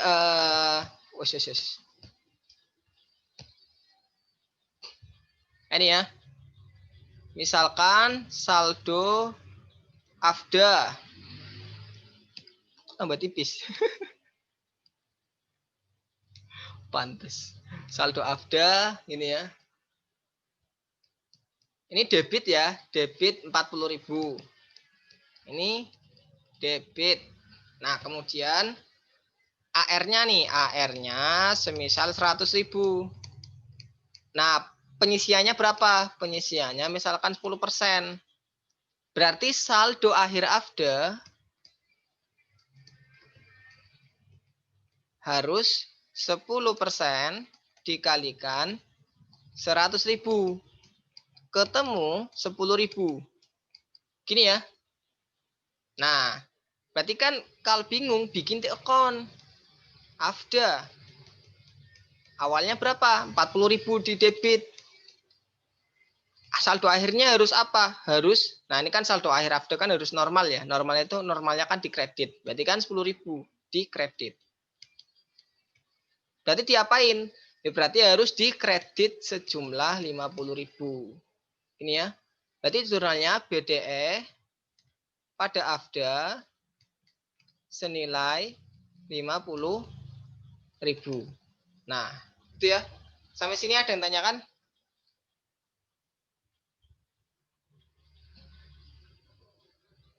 Gampang ya? Paham ya? Lanjut. Lanjut. Ya. Oke. Oke. Lanjutnya, sekarang semisal gini. Tadi ya, kita pakai metode allowance. Kita fokus ke metode allowance karena yang keluar di ujian. Yakin deh, tiap tahun keluarnya itu. Jarang yang keluar breadth of method. Nah, semisal PT Kalmong kan ya. PT Kalmong itu punya pelanggan, namanya Bambang. Nah, punya pelanggan namanya Bambang. Bambang ini punya piutang, Bambang ini punya utang. Punya utang Rp 100.000. Atau perusahaan itu punya piutang ke PT Bambang 100.000 ya. Nah, suatu hari si Bambang menghilang. Padahal dunia sedang membutuhkannya gitu ya. Bambang ini menghilang ketika dunia sedang membutuhkannya. Apaan sih? Yaudahlah aku bikin cerpen aja ya. Nah, kemudian gimana nih PT Kalmong? Kayaknya Bambang ini menghilang nih di telan bumi, nggak ada kabar. Pokoknya menghilang aja lah. Nah, PT Kalmong bisa nih menghapuskan piutangnya si Bambang. Caranya gimana? Nah, caranya kalau bukan dengan ini ya, bukan BDE pada AR. Nah, kalau ini kan breadth of method ya. Kalau ini breadth of method. Tapi kalau kalau pakai allowance, metode allowance, maka kita jurnal AFDA pada AR. Nah, makanya tuh jangan heran gitu ya ketika tadi misalkan saldo AFDA-nya di debit. Kok bisa sih Kak di debit? Ya contohnya kayak gini bisa jadi. Banyak piutang-piutang yang dihapus. Karena itulah saldo AFDA-nya di debit. Jadi AFDA pada AR senilai 100.000. Nah, jadi suatu hari itu Bambang itu terbang ke gunung es gitu ya. Terus nggak tahu hilang. Padahal dunia lagi butuh gitu. Si Bambang ini buat menyelamatkan dunia. Ya udah PT Kalmong menghapuskan aja gitu. Nah, 100 tahun kemudian si Bambang ini ditemukan oleh 2 orang bocah, nah, laki-laki dan perempuan. Jadi terbungkus dalam es gitu. Nah, si Bambang ini ternyata avatar. Apaan sih Kak, gaji banget gitu ya. Gak apa-apa lah ya. Nah, 100 tahun kemudian si Bambang ini muncul lagi, terus ngelunasin utangnya ke PT Kalmong, dilunasin tuh utangnya. Wah, PT Kalmong kaget kan, loh Bambang kok masih hidup gitu, padahal di 100 tahun. Ya udahlah nggak apa-apa, urusanku apa, yang penting dilunasin. Nah, pertanyaannya padahal kan AR-nya kan udah dihilangin. Gimana kalau Bambang tiba-tiba datang terus melunasin? AR pada Apa? Gimana? AR Dibalik. pada AFDA. Oke. Berarti harus kita balik gitu ya. Semoga aja PT Kalmong catatannya nggak hilang gitu. 100 tahun. AR pada AFDA. Nah, ekstrim nih. Kok apa sih? Siapa apa?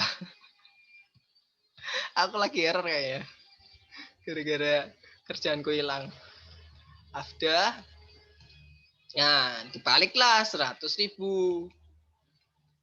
Terus diapain? Ya udah, kan terima cash kan? Berarti cash pada AFDA. Pada AR. Wah, AFDA. Cash pada AR. Nah, ini ya. Senilai 100.000. Nah, atau bisa kita ringkes sebenarnya. Sebenarnya bisa kita ringkes. Langsung aja kan. Ini kan AR ini akan hilang sama yang ini ya. Berarti sebenarnya langsung aja bisa cash pada AFDA. Bentar. Nah, harusnya gini aja juga nggak apa-apa. Cuma nanti logiknya nggak dapat gitu ya. Logikanya nggak dapat nanti. Kenapa? Ya karena bingung gitu loh. Loh kok tiba-tiba cash pada AFDA, maksudnya gimana? Nah, tapi asal mulanya itu dari sini sebenarnya. AR-nya dimunculin lagi, ya habis itu dilunasin pakai cash. Gitu ya. Kalau kayak gini, ya kan nanti kan juga efeknya sama aja. AFDA-nya hilang, ketemu cash pada AR. Nanti jurnal finalnya kan ini.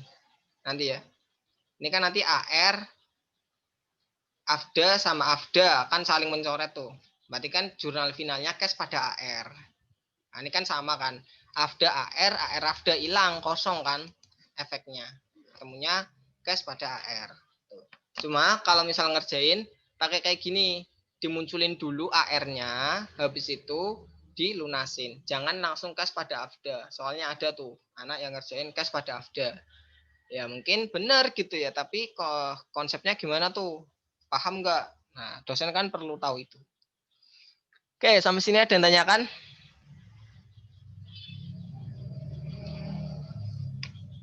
Yang tanyakan nggak? Jelas ya?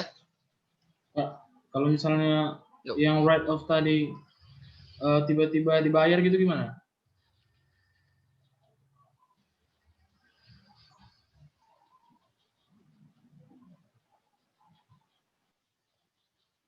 Yang apa? Tadi, sorry. Yang write off Kak, yang langsung DDE gitu. Kalau misalnya dibayar jadi tinggal balik gitu aja. Ya dibalik kan. Cuma kan kalau rate of method itu dilarang, sebenarnya bukan dilarang sih. Tidak dianjurkan untuk dipakai gitu. Karena tidak mencerminkan AR yang sebenarnya. Tidak. Kalau dalam conceptual framework itu tidak relevan gitu. Dan faithful representation. Ya kan karena AR-nya itu kita nggak tahu. Jadi kayak ada informasi yang disembunyikan gitu. Gitu ya.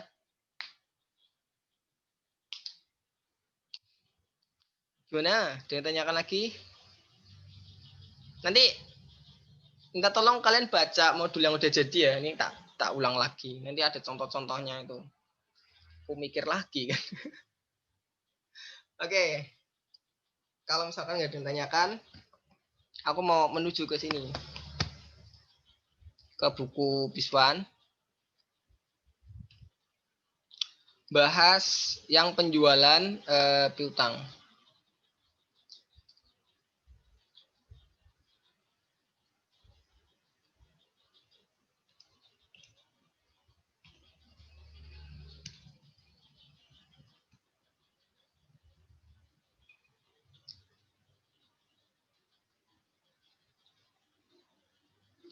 Udah ganti kan layarnya kan? Ada, Kak. Ya.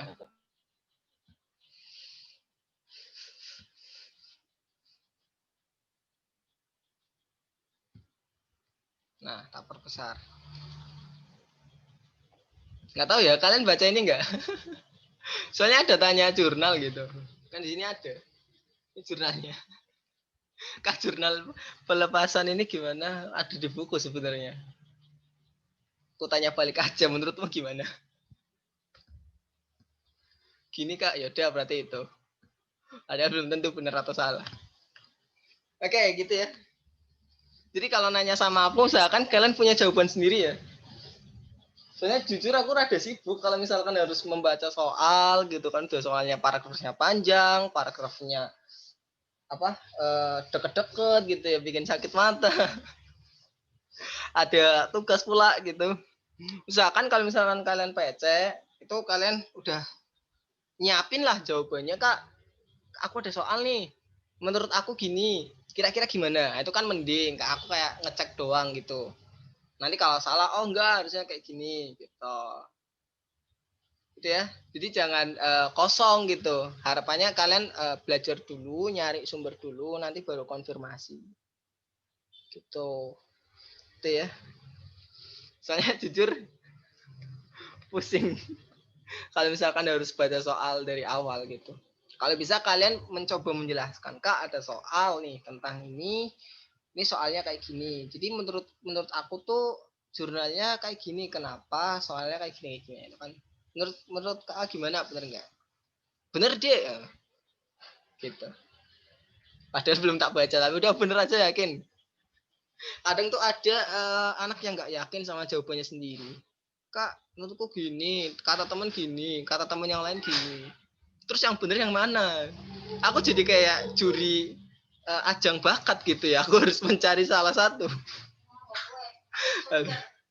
Gitu ya. Jadi usahakan intinya berusaha dulu lah mencari di sumber-sumber ketika mau nanya itu. Kalau udah mentok, tanya aja nggak apa-apa. Baru buka soal gitu. Tanya Kak Yasin, nah itu jangan kayak gitu. Karena aku juga punya tugas juga dari kampus kan. Oke. Nah, kita akan bahas transfer atau penjualan receivable gitu. Nah, fokus kalian itu di sini. Ada dua kondisi, yaitu tanpa garansi dan dengan garansi. Maksudnya gimana? Nah, siapa sih yang ngebeli piutang-piutang ini? Ini dikasih tahu nih, Bang, dealer. Nah, ini kalau ada yang kredit motor gitu ya. Terus lembaga keuangan lain gitu. Ini nggak penting lah, factoring kayak mau tanggung renteng kayak gitu. Nah, kalau tanpa garansi, nah berarti ini kayak kita jual beli banget nih. Berarti penjualnya sama pembelinya itu berarti nggak banci lah, nggak kayak banci gitu lah. Tapi kalau yang dengan garansi itu berarti kayak kita ngebeli itu kayak setengah-setengah gitu. Takut sama resiko. Nah, ini ya. Aku mau ngebeli piutangmu, tapi kalau misalkan ada jaminannya enggak, garansi enggak gitu. Kalau misalkan si pelangganmu gagal bayar, nah ini kayak jual cemen lah. Kalau yang inilah kalau aku katain bisnisnya itu cemen, nggak berani ngambil resiko. Nah, bedanya apa? Ini kalian baca. Nah, ini pembeli mengasumsikan resiko penagihan. Ini mengasumsikan bahasanya kok ribet banget. Simpelnya ginilah, pembeli menanggung resiko. Ini diganti aja menanggung gitu ya. Pembeli menanggung resiko. Nah, nanti tak bikin ilustrasinya. Mengikhlaskan piutangnya ke faktor. Ini bahasanya aneh lagi. Dalam artian bukan mengikhlaskan ya. Ikhlaskan kayak nggak dapet duit ya. Kan kita jual gitu ya, berarti kan bukan mengikhlaskan artinya gitu, tapi ya menghapuskan gitu ya, bahasanya menghapuskan akun receivable ini gitu. Kemudian si penjual mencatat loss. Biasanya loss, jarang banget untung gitu. Oke, nanti kayak gimana sih tak gambarkan. Tapi kalau garansi, dengan garansi si penjual ini kayak apa ya, menggaransikan pembayaran kepada pembeli. Jadi pembelinya tuh kayak minta jaminan kalau misalkan si pelanggan yang punya piutang ini gitu ya. Misalnya piutangnya itu atas nama Bambang deh ya. Piutang yang dijual itu atas nama Bambang senilai 100.000 dolar.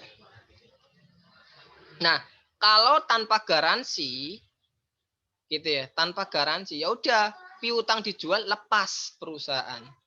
Yang nagih si Bambang siapa? Ya perusahaan yang ngebeli gitu. Contohnya ada 2 perusahaan nih. Kita hapus dulu. Sempit ya, nggak enak. Nggak bisa buat gambar-gambar. Nah, misalkan ada 2 perusahaan. Ini kita nih, ini perusahaan kita. Ini perusahaan lain. Yang orang lain ya, orang lain. Perusahaan orang lain. Loh kok layarnya masih ini bukan? Masih ya? Masih kan? Oke, lanjut ya. Nah, ini perusahaan kita, ini perusahaan orang lain. Kalau tanpa garansi, kan perusahaan kita menjual piutang atas nama Bambang ke orang lain dijual.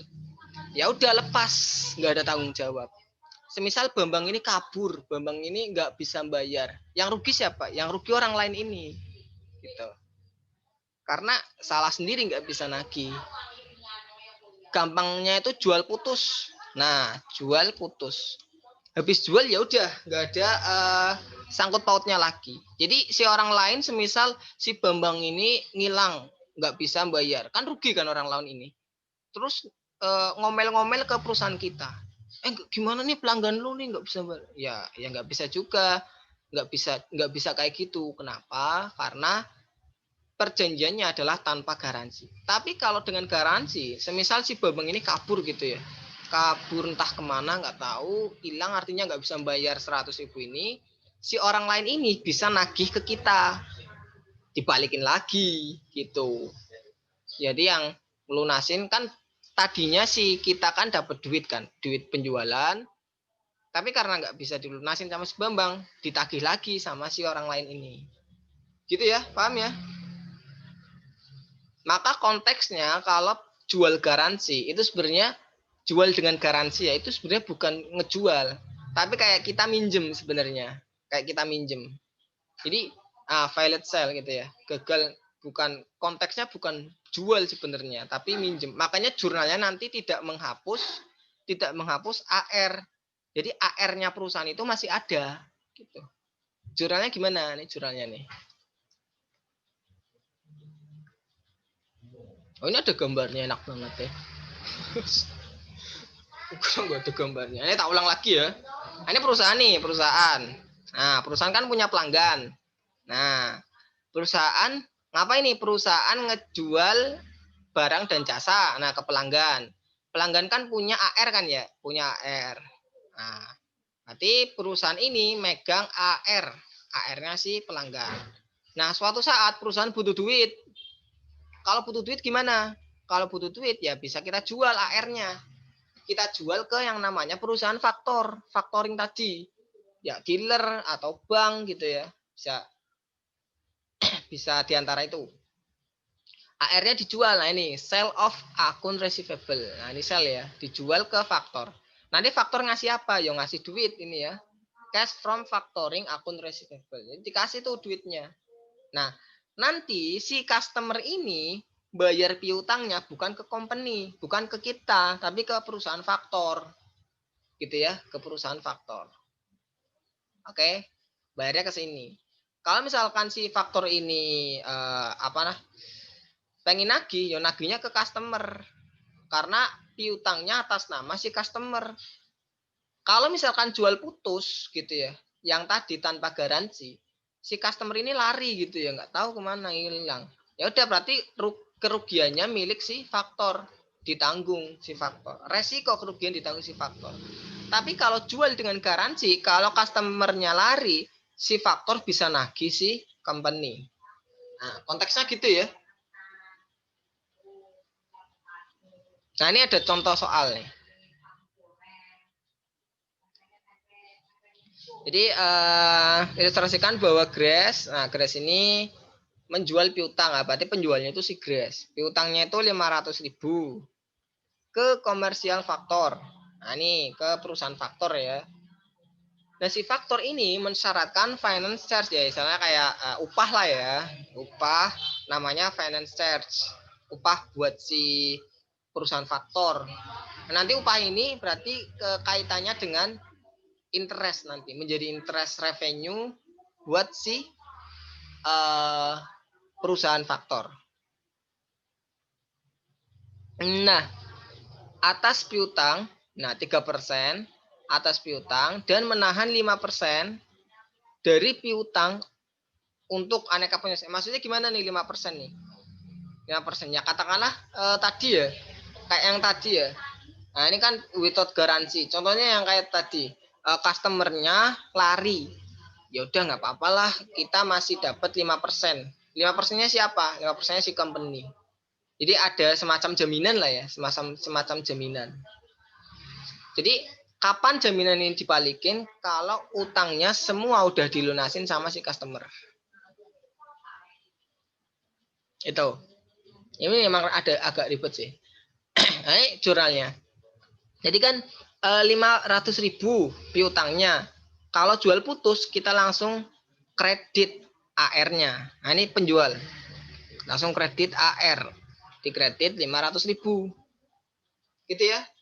Terus ada apa nih? Ada 5%. 5% dari mana? 5% dari total harga AR-nya. Total nilai AR. Nilai AR-nya berapa? 500.000. Berarti 5% kalikan 500.000. Ketemu 25.000. Ini untuk piutangnya nanti pakainya do from factor. Ini piutang. Ini nanti disajikan di piutang. Ini termasuk piutang. Receivable. Gitu ya. Kemudian untuk 3%-nya ini nanti diakui sebagai loss on sale receivable bagi si jual. Cash yang kita terima berapa? Cuma 480. Oke, bentar ya. 2 menit. Azan dulu.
Oke, cek.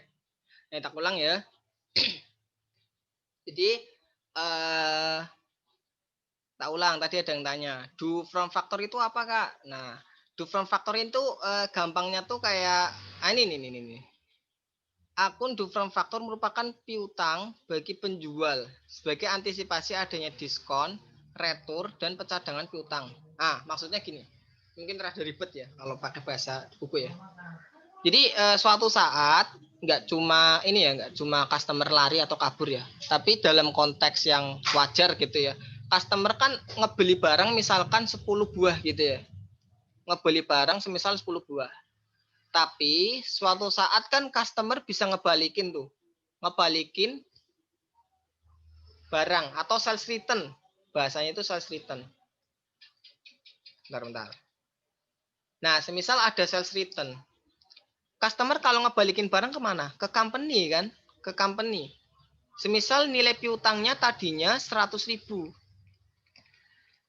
100.000 untuk 10 buah. Kemudian dibalikin 2 buah. Sehingga nilai piutangnya menjadi 80.000. Nah, kalau piutangnya jadi 80.000, customer kan bayarnya kemana? Ditagih si faktor kan ya? Customer ini ditagih si faktor. Saya ulang. Customer ditagih si faktor. Nagihnya berapa si faktor? Nagihnya 100.000. Karena emang awal-awal tertulis 100.000 gitu ya waktu dijual. Tapi ternyata waktu itu ada return yang faktor ini nggak tahu. Lah, marahlah si faktor. Itulah kayak mangkel gitu ya. Lu gimana nih, katanya 100.000 ternyata 80.000, ada return. Lu mau nipu gue? Itu kasarnya gitu. Enggak, sebenarnya bukan nipu ya. Nah, untuk mengantisipasi itu maka ada yang namanya do from factor. Nah, ini yang namanya menahan 5%. Nah, jadi semisal jadinya 80.000 kan uang yang diterima si faktor otomatis berkurang kan. Tapi do from factor ini nanti si faktor itu mencatatnya sebagai due to customer. Due to customer ini bisa diambil sama si faktor kalau misalkan ada situasi kayak gitu. Nah, gitu ya. Gampangnya seperti itu. Nah, diulang ya. Berarti ada finance charge. Finance charge ini nanti akan menjadi loss bagi si penjual. Loss on sale, do from factor, ini menjadi piutang 5%. Nanti kalau udah beres piutangnya nanti dibalikin gitu ya.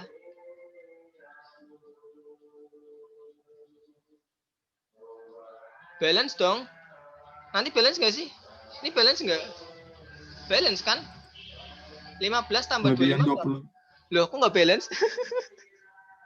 Nggak balance itu bang. Wah, berarti salah nih. Tak bilang nih. Bentar. Saya nggak balance. 15 tambah 25 berapa? 40, Kak. Berapa? 40 ya? 40. Berarti cashnya bukan 480, tapi 460. Nah, ini salah ya. Berarti salah ngetik tipe mungkin. Nah, untung tahu nih. Berarti nanti tak ralat kalau di modul.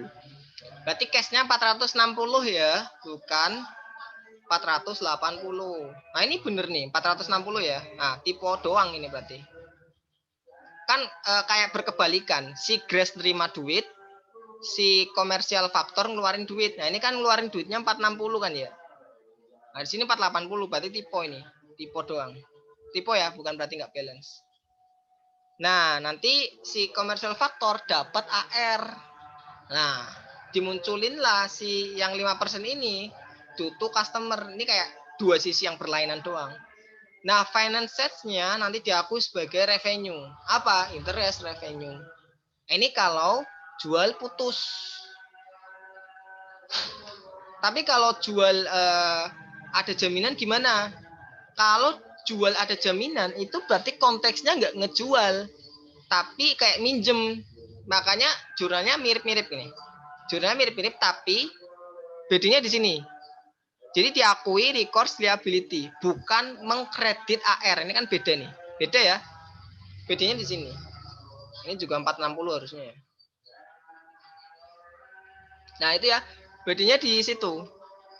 Jadi mengakui recourse liability. finance charge-nya ya diakui sebagai finance charge. Kenapa ini kok diakui sebagai loss? Karena udah dilepas, ada sell.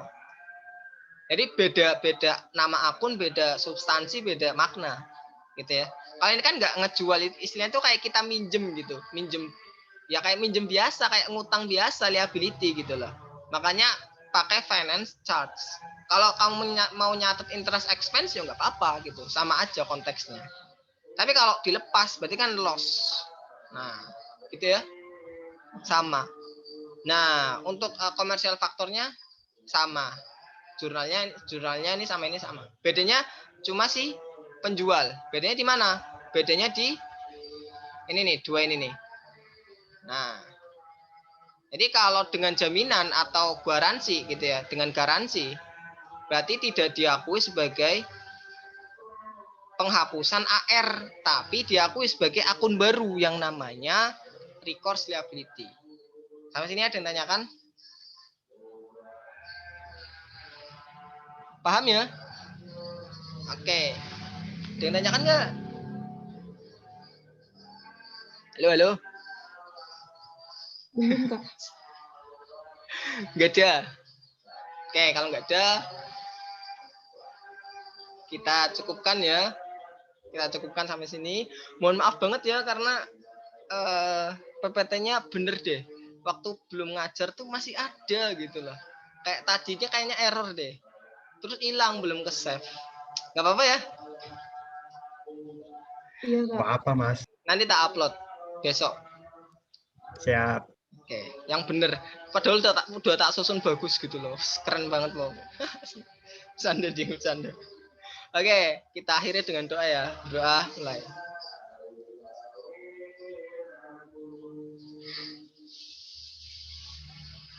Berdoa selesai.